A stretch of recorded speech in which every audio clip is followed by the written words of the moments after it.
Assalamualaikum warahmatullahi wabarakatuh. Bismillah walhamdulillah wassalatu wassalamu ala rasulillah wa ala alihi wa sahbihi wa man tabi'ahum ila yaumil qiyamah. Amma ba'd. Para pemirsa KPI TV yang dirahmati Allah, pada kesempatan kali ini saya ingin menyampaikan hal-hal yang terkait dengan kewajiban kita terhadap Al-Quran. Salah satu kewajiban kita terhadap Al-Quran adalah kita diperintahkan untuk membacanya. Bahwa membaca Al-Quran itu sebenarnya hukumnya wajib bagi setiap muslim. Kalau kita perhatikan nama Al-Quran itu sendiri secara bahasa itu artinya bacaan.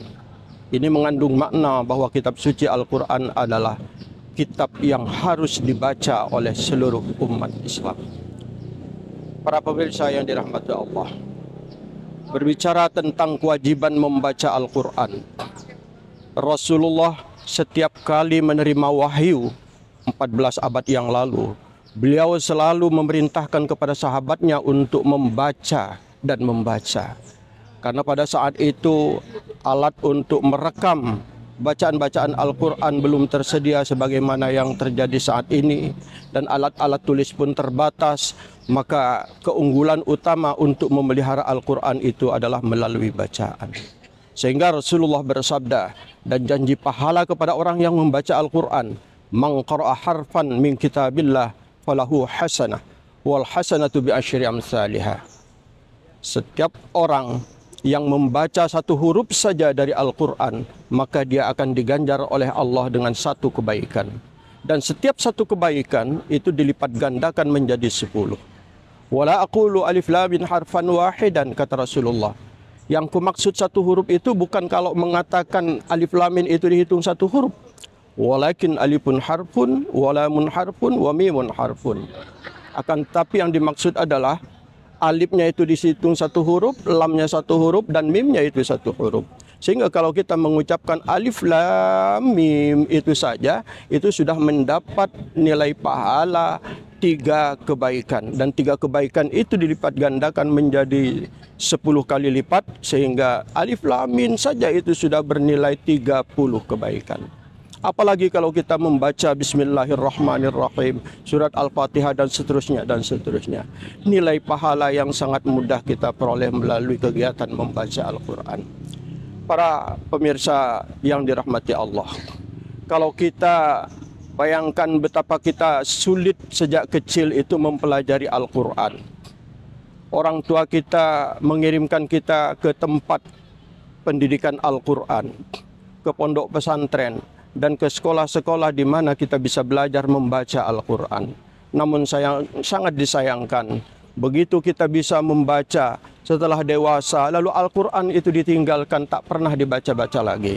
Padahal tujuan orang tua kita mendidik kita dengan membaca Al-Quran supaya kita bisa membaca Al-Quran, itu tujuannya agar kelak setelah Anda dewasa itu akan selalu rajin membaca Al-Quran.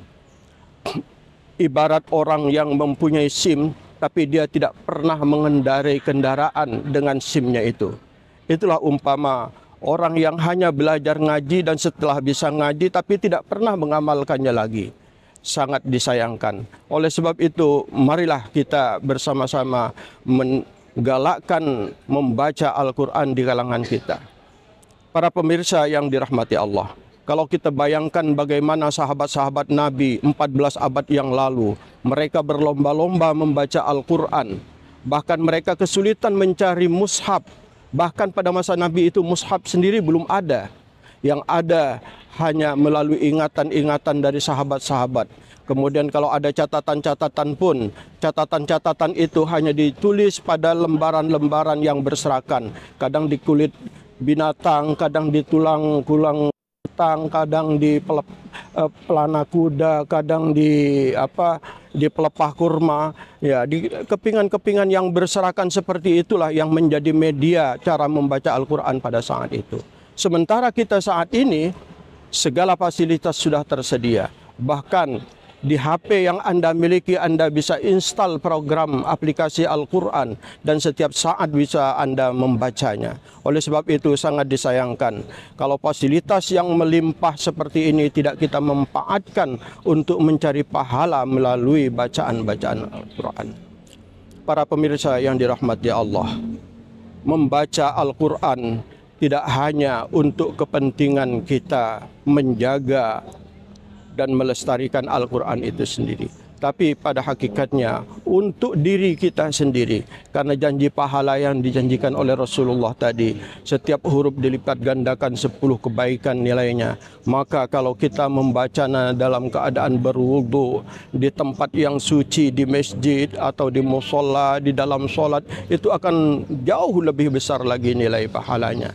Oleh sebab itu, marilah kita memanfaatkan perkembangan teknologi informasi yang kita miliki ini, bisa kita gunakan untuk memperbanyak pahala melalui membaca Al-Quran.